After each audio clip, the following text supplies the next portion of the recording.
All right, well, let's get started, everybody. Welcome to our second Home Office Hours Live with Vistaprint. Thank you so much for joining us today. This is our second episode in this series we've started. We'll be hosting live discussions on timely topics. We'll feature guest speakers and our very own Vistaprint team members. And our goal here with this series is to provide you with education and advice for surviving these unprecedented times during the COVID-19 crisis. We know that small business needs have changed during this time, and we wanted to help. So we've created this Home Office Hours series as a way to connect during this time when we're all spending a lot of time indoors and we're dealing with various challenges, technology, and all other kinds of challenges that come with working from home. So we've tapped our colleagues to help answer some of the questions that you're all having as small business owners. And one question that we know many businesses had and continue to have, COVID-19 or not, how can customers find me online via search engines? So to dig into this, I have with me today Luca Barris, Organic Search Lead at Vistaprint. Luca, can you say hello? Hey, everyone. Hey, Luca. We also have Katie Eldred, Organic Search Lead here at Vistaprint. Katie, can you say hello to the audience? Hi, everyone. Hey, Katie. And our guest panelist today here is Alexa Matthews. She's the founder of @EatingNYC, a food-focused digital brand. Alexa, can you say hello? Hi, everybody. Hey, Alexa. So thank you for joining us. Before we get started today, a few housekeeping options. We will have a section for questions at the end. However, please feel free to submit your questions all throughout the session using the Q&A button at the bottom of the screen. And we'll also be sending the recording out to you after we wrap up. So let's start with the big picture. The world was already digital, and getting found online has been a pain point for many businesses before our current situation. For example, we know from a search engine land study that 53% of all site traffic comes from search engine optimization, and organic search has the highest conversion rate of any digital channel. However, according to a study we did here at Vistaprint, 56% of all businesses actually don't have a website. So, Luca, can you start us off with an overview of what one should think about as a business that, given our current situation, wants to get started on, refine, or polish up their strategy for getting found in search engine results? Yeah, sure. So one of the things I'd like to start off with saying is that I think there's a lot of information about SEO which can be really confusing. And it's true, there's like a ton of information. But for most small businesses, SEO is a fairly simple process as long as you stick to the main four important things that I would say are important for small businesses. And those are making sure you have a Google My Business listing, trying to drive links to your site, trying to get reviews that are positive, and trying to do research on local keywords that are relevant to your site. Because all these things are things that Google's looking for when it's trying to rank small business websites. So if you have these four main things down, you won't have to worry too much about any of the technical stuff that you might see online, and you'll be in a pretty good spot. Awesome. Well, thank you. I think it's very reassuring to hear you say that SEO can be very simple. I think a lot of us hear the term search engine optimization, and right off the bat, even the term itself is a little intimidating. So do you have any particular points that you would make for right now during the period of pandemic where online behaviors have changed as we've all gone inside?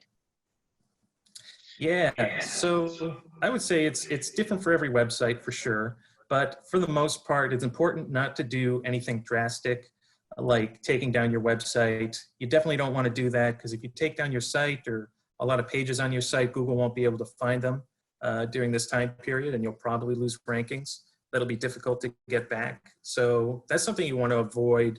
But in place of doing that, you can't take orders or you can't service customers in the way that you used to. Try to put some kind of messaging on your site that lets them know that. During this time period, I think a lot of people will be understanding of that. And again, if you can't take orders, try to limit functionality, like get rid of your add to cart button or just disable it, stuff like that until you know you can start fulfilling those types of orders and services again. Great, thank you. if you are one of those many businesses that doesn't have a website, what do you suggest for steps to take to get started? Yeah, I mean, I think there's a lot of options that you can look at. I think the first thing for me is just to make sure that you try to get one up. It doesn't really matter too much what platform you use, whether it's Wix, WordPress, Squarespace. Vistaprint has their own website builder as well, which you can try. But I mean, any of those options work, and they all are findable by Google, so they're all good options. And I would definitely try to look into making sure that you put content on the page that's helpful for your users, and try to edit the metadata that's on those pages, like the title tags and meta descriptions, which are all facets of every website on the web. Great, thank you. So Alexa, I'd like to hear from you a little bit. What has your experience been? You're a founder of a digital brand that's based on being on the ground and documenting your experiences at local businesses. How have you adjusted during this time? Yeah, well, it's been pretty crazy. I would say it started out by, having things get canceled kind of gradually, but also all at the same time. And, I really had to take a step back and reevaluate what my strategy was going to be. So if you go to my Instagram page or my website, you'll see that a lot of the work that I do is promoting local restaurants and businesses. And now that most of all restaurants here in New York City are closed, it kind of went from me going to these restaurants and events to me supporting those restaurants in a different way. Now I've been focused on highlighting restaurants that are doing delivery and takeout, focusing on restaurants that have GoFundMe page or doing things for the hospitals. So it's just kind of been a matter of pivoting and taking a step back and looking at other ways that I can best support these small businesses during this time. I love that. It's so great to see founders supporting other small businesses. So thank you. Yeah. So Katie, obviously we know that things have changed completely, but businesses should still be working to be found and to connect with their customers and communities, right? Even though people can't actually go to their physical locations. Yes, absolutely, they should. So I know that that's a daunting task for a lot of our small businesses. What would you suggest as an easy first step to take when you're starting to try to get found locally in your search results? I think one of the easiest and most effective things that businesses can do is to really take a look at their Google My Business listing. So you can see an example of that on the screen. This is what I mean. It's that little box that appears at the top of Google that has your business name, some information about your business, contact details, all of that kind of thing. So the first thing to do is check that you've actually claimed this listing. So you can just do a simple Google search with your business name and the location and just check that that listing exists and whether you've already claimed it. If it's not claimed, you'll get a prompt that says, are you this business owner? Claim this listing now. And you can go through the verification process really easily. Once you've already claimed it, or if maybe you've already got it, it's really just about completing all the information as fully and accurately as possible.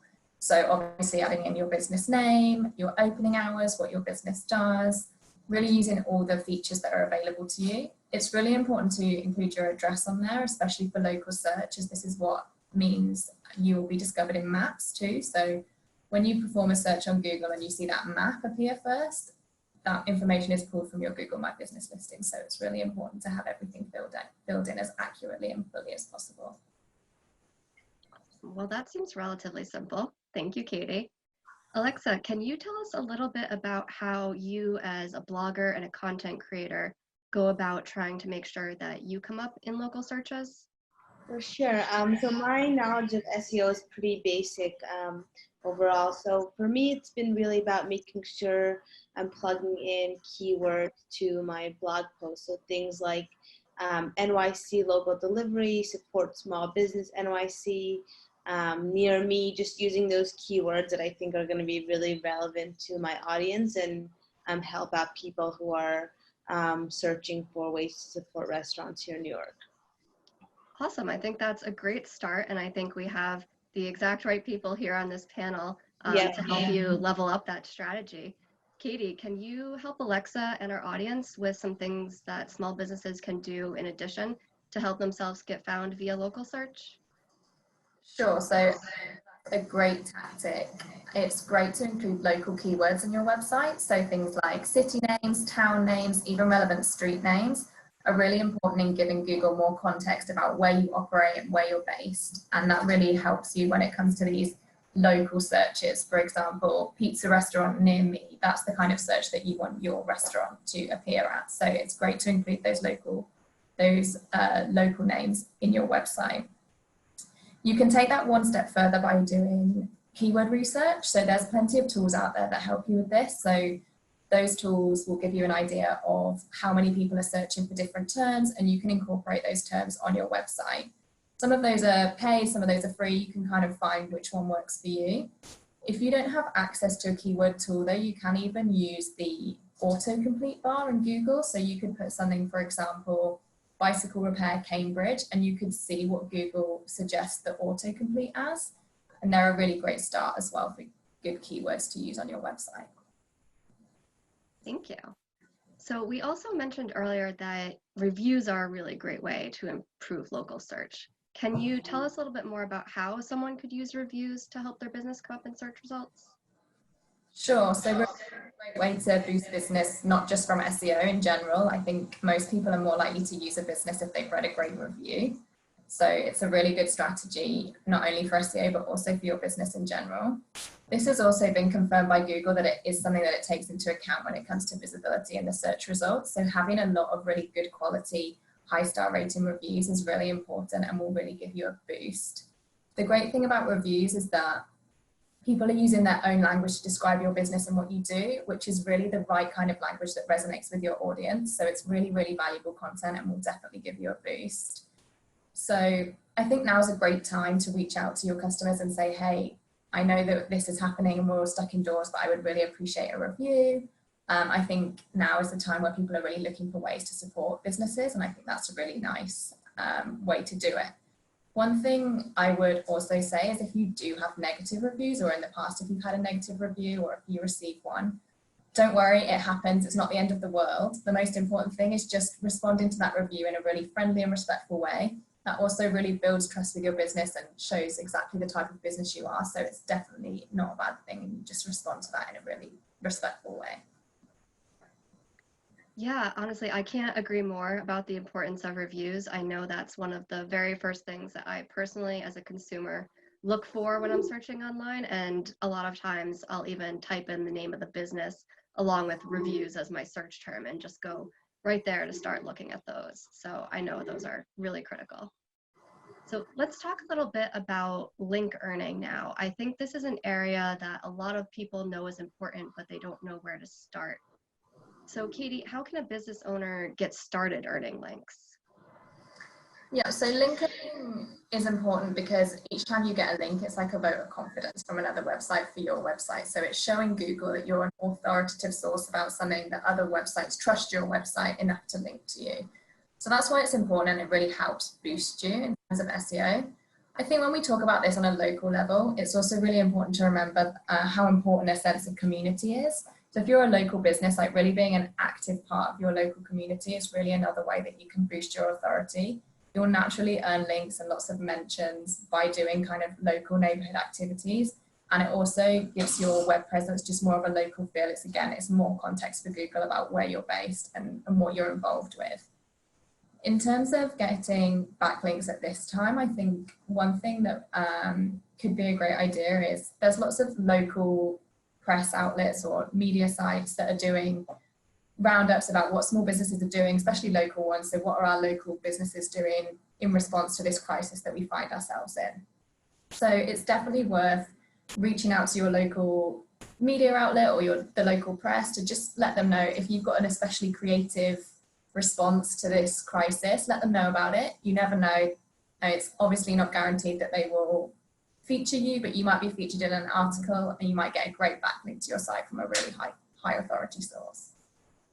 So I love that idea. So I think we've got some really good tips already for the basics of getting found by search engines. So I'd like to ask you, Alexa, your brand, Eating NYC, you have a really strong presence on Instagram. Do you have any tips for also getting found on social? Yeah, for sure. And some of these definitely hop off what Katie was saying in the ways that, I've been reaching out to restaurants that I have relationships with and seeing how I can help.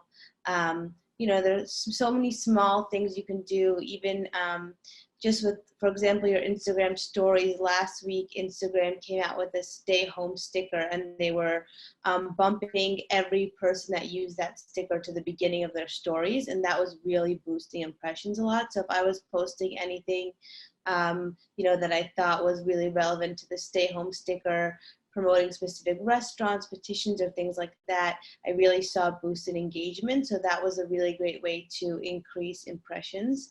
I would say, continue to use relevant hashtags that are related to this, similar to what you would do for an SEO search. So small business NYC support, small business NYC delivery, things like that I think people might be searching for on Instagram. And also I would say, another big thing for me has been really using my audience and hearing what they want. So I'm, either using polls or quizzes or prompting them directly. What do you want to see? What are you having trouble with? What can I help you with right now?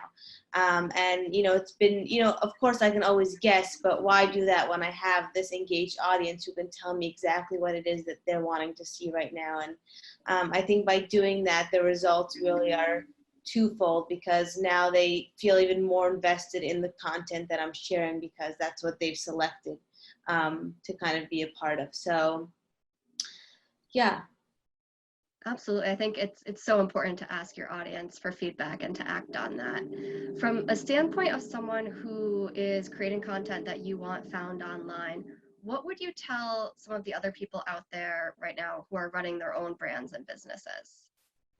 I would say to really stay focused on what people are interested in. So for me, like I've mentioned, it's really focusing on how to support restaurants and small businesses.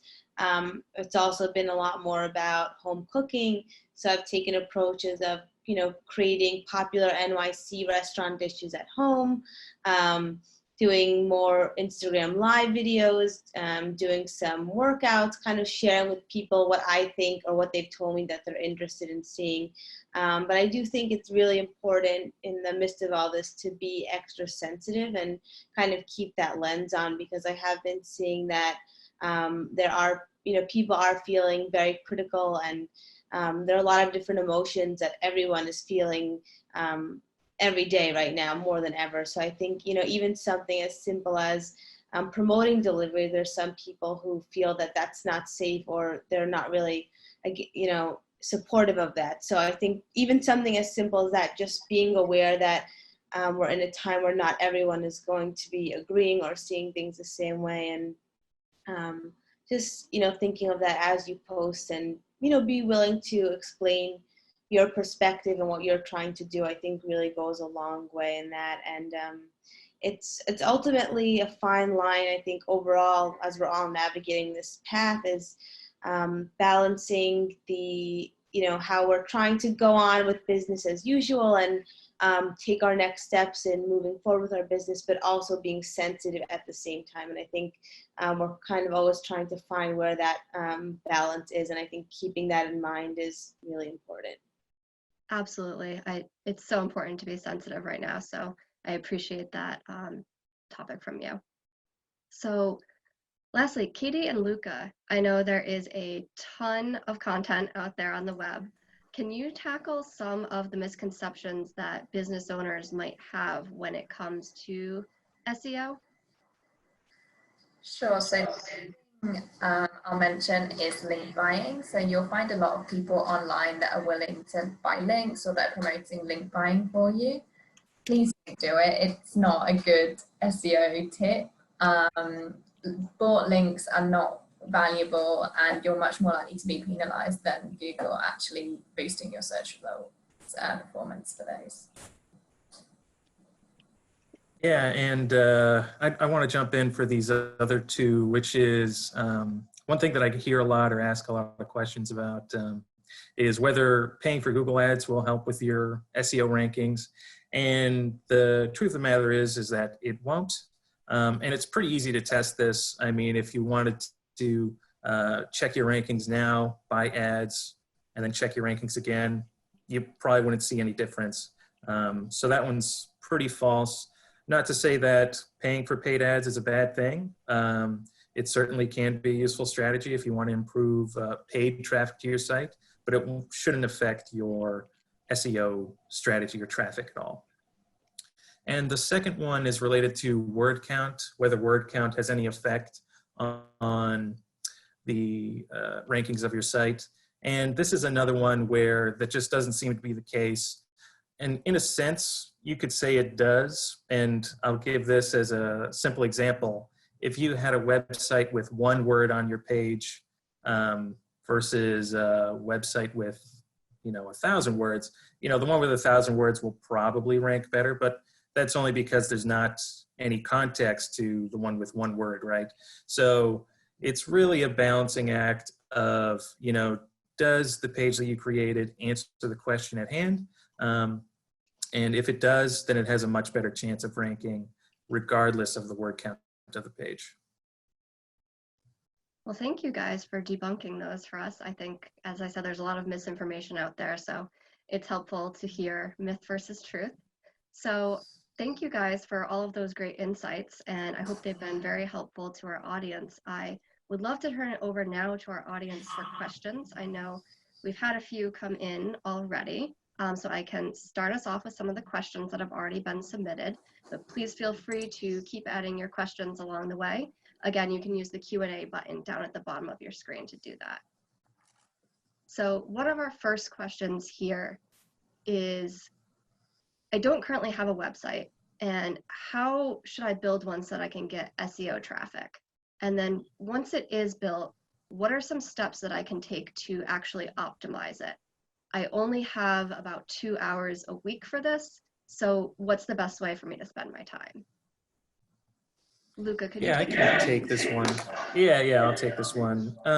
So, I think to build your website, I mentioned earlier some website builders that exist. Depending on your skill level, I think those are a good place to start. So website builders like Wix, Squarespace, and then I mentioned Vistaprint has one as well. Those are all great options, I think, to start, because they're just drag and drop. It's pretty simple.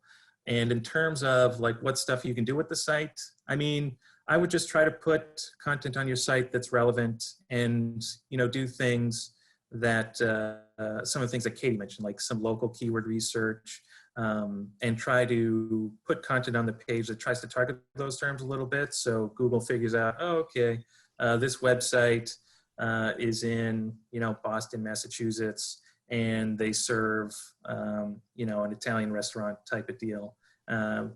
Anything like that that gives people information and Google information, I think are things to work on, even with 2 hours a week. Thank you. That sounds like a great place to start. So I have another question here for Alexa. I'm a small business owner and I'm trying to use social to help my business get found online.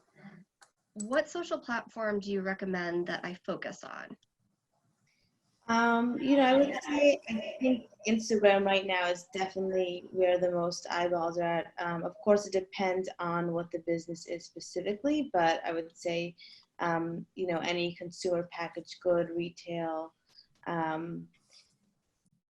restaurants, of course. I think Instagram is a great place to start and to get people kind of aware of your brand and what's going on. And of course, having a website is a great home base that people can just go to and get all that information. Of course, if it's something that you can order online, you need that website to do that. But also now with Instagram's product linking tool, you can shop directly from Instagram as well. So I would say in terms of shopping and influencer marketing, definitely Instagram is strong, but there is, of course, so much value in having that website as well. Perfect. Totally agree. Thank you. So we have a question now about blogs. Luca, I'll ask you to answer this one. Is adding a blog to my site a good idea? And how can a blog help my business in SEO? Yeah, I think that's a really good question. And the answer is probably it depends, which no one ever likes that answer, but I think that's the case here. And the reason why is because to figure out the answer to this question, I think you have to do keyword research first to see if there's a demand for a blog related to the content that you're trying to write about. And I think in a majority of the cases, that is the case. But there are certain cases where your time might be better spent somewhere else, depending on the stage of your website. So if you haven't done any link building, if you haven't set up your Google My Business page, I would focus on those things first, because those are really the starting points to getting SEO traffic. Whereas the blog, while it can definitely be helpful, especially if you have a good strategy around it, is probably secondary to those other things. Okay, perfect. Thank you. So Katie, maybe you could take this next one. If my business is not on a Google Maps listing yet, how can I get it listed? So I think I was talking about with the Google My Business profile are really important. So I would say definitely make sure that you've implemented your address into that Google My Business listing. You can also do that on Apple Maps. So make sure that you've gone straight to those platforms and inputted your business there. That's probably the best way to make sure. Aside from that, make sure that your address is on your website somewhere. You know, just give all those cues to Google so that Google knows exactly where you're based. Great, thank you. Maybe you can take this next one as well for us. So we've said earlier that reviews can help with local SEO. So this question is, how can I get people to write more reviews about my business on Google? Yeah, so you can actually generate a link from your Google My Business listing, which is just a link that you can send out to your customers, and they can click it and immediately will be able to write a review, which will be left on your Google My Business listing. So that's a great way to get reviews. And like I said earlier on, I think now is a great time to really start reaching out. So you could share that link on social media, you could share it with your customers via email. You know, just try and get that out there as much as you can. Make it as easy as you can for people. Most people are more than willing to leave you a review. It's just they haven't got around to it or they don't have time. So I think now is a great time to really focus on that. Awesome, thank you. I had no idea that link could be created automatically. That's very good to know. So our next question, I don't have a marketing budget. Is all of SEO free? How much will it cost? Katie, can you talk to us a little bit about that? Sure. There are loads of things you can do yourself for SEO that are completely free. There are other things that aren't free, so you can buy tools, but a lot of the things that you do with SEO are totally free. There is so much great content online about how to do things, so I would definitely recommend taking a little bit of time and reading up on some different blogs and really thinking about what your goals are and how you can do some of those things yourself. If you further down the line felt that SEO was really important to your business, you could look into getting an agency. I would say with agencies, if it sounds too good to be true, it is. So be really careful when you're selecting an agency. Make sure that they know, you know, you're very aware of what they believe the results that they're going to get are. You know, if they tell you you're going to be on page 1 for Google for all of the top keywords, like steer well clear. Thank you. That's very good to know. We'll definitely keep in mind that if it sounds too good to be true, it is for an agency, but it is nice to hear that it's generally a pretty low budget tactic. Very helpful right now. So our next question, how long does it take for my website to get ranked in Google? Luca, can you take this one? Yeah, sure. So the answer to this question is, again, it depends. And I've worked on a lot of different websites, and the time it takes for rankings to change varies wildly. Sometimes it's a day, sometimes it's 2 weeks. So it's really difficult to tell. I mean, I believe that the time it takes to adjust rankings for Google depends on how important it thinks your site is. And like it was mentioned earlier, importance is kind of delineated by links, how many links you have pointing to your site. So the more links you have going to your site, I think the faster you'll see ranking updates and increases. It's really hard to tell. I mean, if you're a new site just starting out, I would say it takes at least a week or two, you know, to start seeing changes. Thank you. I think the how Google works is definitely a bit of a mystery for many of us. So it's helpful to have a time frame in mind. This next question here, going back to reviews, actually, someone says, unfortunately, I've received some negative reviews in the past, and will that hurt my SEO ranking? Katie, can you take this? Sure, so no, don't worry about it. It happens to everyone. Almost every business has some negative reviews, so don't worry about it. Like I said earlier, the best thing to do is just to go back to them, respond to them, show that that you're a friendly business, and just don't worry too much about it. Just focus on getting as many good reviews as you can. Don't worry about the bad ones once you've responded. Totally agree. I think, again, myself as a consumer, when I see that a business has responded to a negative review, I definitely take that as a positive signal. Alexa, maybe you can take our next one here. The question is, I want to keep posting on social even during all of this going on to keep my business visible. Do different platforms need different messaging? I would say, obviously depending on the platform, the way that you write something out is different, right? Yeah. If you're talking Twitter, Instagram, Facebook, but I think the tone and the overall message that you're trying to get across can definitely be the same.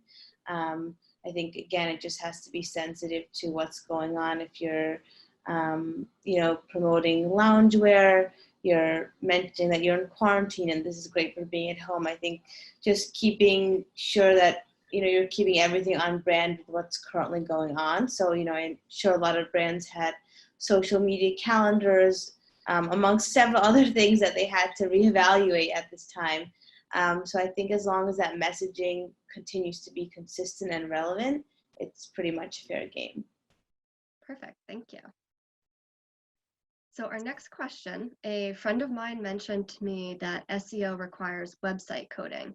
Is that true? I don't know how to code, and where can I learn? Luca, can you take this one for us? Yeah, so you definitely don't need to know how to code to make a very valuable website. A lot of people build their sites on WordPress, which is a perfectly reasonable platform to build on. And that really doesn't require any coding knowledge. And like I mentioned earlier, there's a lot of website builders which are totally fine. There's nothing wrong with them for your small business. So I think there's a lot of options out there. If you know how to code, you'll have more options with what you can do, but they're really not necessary for most small businesses. Awesome. So building on that, this next question, this person does have a website already, but it isn't mobile friendly yet, and it has a lot of pictures, but not a lot of text. And can they still benefit from SEO? Yeah, I think they definitely can. I can't remember what the study was, so don't quote me on this, but I think a majority of the sites, like the top 1 million sites, a majority of them aren't mobile friendly at this point in time. So you're definitely not alone if you don't have a mobile friendly website. In terms of not having a lot of text and having a lot of photos, I think it depends what kind of service you're providing and what people are looking for. If you don't have enough text to target those terms that you probably did keyword research on, or that you could do keyword research on, then you might want to add some more text in that case. But it probably depends, and you have to do some research on it. But that in itself shouldn't be a hindrance, I wouldn't say. Okay, thank you. Alexa, can you take this next one? What if a business that I support doesn't have a website or a social presence? How can I still highlight them or give them a shout out right now? Well, you can always call them up by phone. So definitely do that and see what they're doing, right? So maybe if they aren't on social media, they might still be open doing local delivery or takeout. So you can definitely promote that. A lot of restaurants have created GoFundMe pages. That's a great place to donate. You can also buy a gift card. And if they are open, another great thing I've seen people do is order food from that restaurant and send it to a hospital. So there are a lot of ways to help out. And again, if they don't have a social media presence or website, just pick up the phone and call them and see what they're doing. and I'm sure they'd be grateful for any kind of help, open or closed. Those are awesome ideas. Thank you. I love those, especially the one about sending delivery to hospitals. Yeah, that's been definitely popular here. A few restaurants started doing that last week, and we've seen it kind of grow in popularity over the last few days. Really nice. Luca, can you take this next one? If I make a lot of changes to my website, will that impact when and where my search listing shows up in Google? Yeah, I mean, if you're making changes that will benefit your site, so if you did keyword research or if you got backlinks to your site, those changes you'll definitely see in Google rankings. But I mean, if you're only just changing, like some arbitrary type thing, if you only changed, I don't know, the colors of your background on your site or maybe your background images, those aren't things that will change your SEO rankings in themselves. So I think it depends on the type of change, but if they're good changes that target SEO keywords and that type of thing, then yes. But if they're arbitrary, then I would say no. Okay, great to know. Thank you. Our next question here is, should I add my business to local directories? Katie, can you take that one? Sure. So you definitely should add your business to local directories if you think that's going to help your business, if you think it's going to send traffic your way, or if you think people are going to be able to find you on those directories, you should definitely add your business there. I don't think you're going to see overnight SEO success just from adding your business to a directory, but you definitely should add it if you believe that it's going to help your business, for sure. Thank you. And maybe you can take our next one here too. I hear SEO is a long-term strategy. What are the things I should focus on first for the best short-term gain? So that's definitely true. SEO is a long-term strategy, and the more you do, the more results you'll see as time goes on. Short-term, I would say really those things we discussed at the beginning, like the Google My Business profile, that is probably the quickest and easiest thing you're going to see an impact from. So definitely that kind of thing. And, the other things doesn't mean you shouldn't do them, but there may be more long-term strategies. But the Google My Business listing, you can definitely start getting performance from immediately. Perfect, thank you. I just want to call out this next question that I'm going to ask is one of the last questions that we have up right now. So if you do have additional questions, please submit those now. Otherwise, we'll be going on to another section. So just submit your questions if you have additional ones, and we'll definitely take those. So our next question here, how important is content marketing in terms of my SEO ranking? And how long should a blog post be to get the most out of keyword ranking? Luca, could you take that one? Yeah, sure. So we kind of touched upon word count a little earlier in this session here. And again, there's no hard and fast rule for word count. Essentially, you want to make whatever your post or page is about long enough to either answer your customer's query or whatever topic you're trying to talk about, or because if you're doing that, then you're essentially doing what Google wants you to do, which is helping customers. In terms of content marketing strategies and if they're helpful and how they're helpful, they certainly can be. There's millions and millions of terms that people search on a regular basis. So if you have content that answers the questions for those terms that people are looking for answers for, then that content will definitely help you rank in Google, who's looking to connect people with questions to people with answers. So in that sense, they will help. But I will say you still want to focus on something like link building to make sure that Google finds your site, it thinks it's important, and ranks your content accordingly. Thank you. So we did have one more question come through. This one's for Alexa. Alexa, what's been the most efficient way or ways for new local restaurants to get their business growing through Instagram? I would say influencer marketing is huge, especially here in New York. So number one, I would say sharing great photos of your food on your social platforms. So, you know, I know especially for someone like me, and I think this is the case for most people who eat out now, they like to see the food that they're going to eat beforehand. So I think having that great content on your page is really important, showcasing whatever the product is going to be. And then I would say, you know, in terms of influencer marketing, it's really great to have local, you know, influencers who people in the neighborhood or the area trust to come in and try the food. You know, whether they're just sharing stories and Instagram posts. And again, that can be twofold, because then the restaurant can use that content. And I would definitely say, you know, if you don't, you know, this is again, definitely can be used as a more strappy approach if you don't have, let's say, a large PR firm or marketing agency. It's definitely a quick and easy way to get people through the door and raise awareness and get you, you know, a larger following, a larger audience, get eyeballs to your page and things like that. Great ideas, thank you. So I haven't seen any additional questions come in beyond that last one that we just got.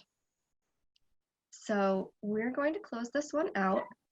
We will be hosting these discussions multiple times per week on various relevant topics, and we absolutely want your help as the audience for that. So please be sure to fill out the survey at the end to tell us what you want to hear. You can also send your questions to homeofficehours@vistaprint.com and follow us on Facebook, Twitter, LinkedIn, and Instagram to stay up to date on the episodes that are coming up. Next Friday, you can tune in for Running Your Business Online, and our group of experts are going to be guiding you through setting up your online presence, the importance of the information that you display, and really how you can thrive running your business online during this time when it's so important. In the meantime, you can find some more information by visiting vistaprint.com and checking out the Small Business Support Hub. So before we go, I would like to ask each of our panelists for what their #1 takeaway is from today's conversation. And Luca, maybe you can get us started off. Yeah, for me, I'd say my #1 tip is definitely link building, link building, link building. And the reason for that is most small businesses don't do that. And even though that's the case, I think link building and links is one of the most important ranking factors to Google. So even if you're building 1 or 2 links a month, if you do that consistently over time, then you're going to get SEO traffic and you're going to rank above your competitors. Thank you. And Alexa, how about you? I would say, you know, kind of in lines of what I mentioned before, is to really use this time to poll your audience, see what they want, be providing solutions to problems or issues that they're having during this time, and be there for them, you know, for support and help, whatever that may be. And, you know, try to do our best with balancing that fine line between moving along with business as usual and also being sensitive to what people are going through. And Katie, let's end with you.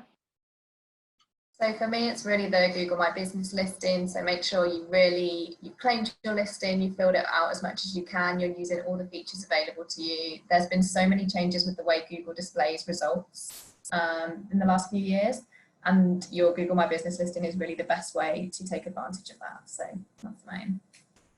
Great. Well, thank you everyone for your curiosity and for your time. This has been Home Office Hours Live with Vistaprint, and we'll talk with you soon.